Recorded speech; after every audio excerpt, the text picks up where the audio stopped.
بسم اللہ والصلاة والسلام علی رسول اللہ صلی اللہ علیہ وسلم۔ مخلوق کی ہر شر سے حفاظت کا عمل۔ حضرت عبداللہ بن خبیب رضی اللہ تعالیٰ عنہ سے روایت ہے، فرماتے ہیں کہ ایک رات جب کہ بارش ہو رہی تھی اور سخت اندھیرا تھا، ہم رسول اللہ صلی اللہ علیہ وآلہ وسلم کو تلاش کرتے ہوئے نکلے، پس ہم نے آپ صلی اللہ علیہ وآلہ وسلم کو پا لیا۔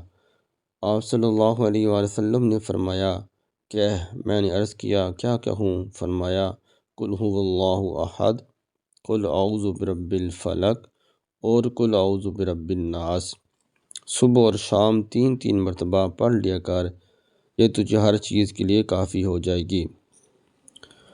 یعنی کہ ان تین سے مراد تینوں صورتیں ہیں آخری۔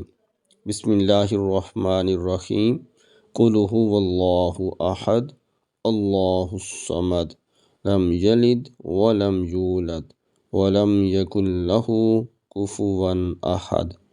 بسم اللہ الرحمن الرحیم، قل اعوذ برب الفلق من شر ما خلق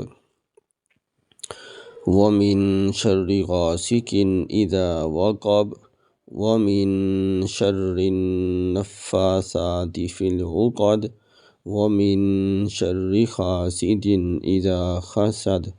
بسم اللہ الرحمن الرحیم، قل اعوذ برب الناس ملک الناس الہ الناس من شر الوسواس الخناس الذی یوسوس فی صدور الناس من الجنۃ والناس۔ تین دفعہ ان تینوں صورتوں کو صبح اور شام پڑھنا ہے۔ اللہ تعالیٰ توفیقی عمل نصیب فرمائے۔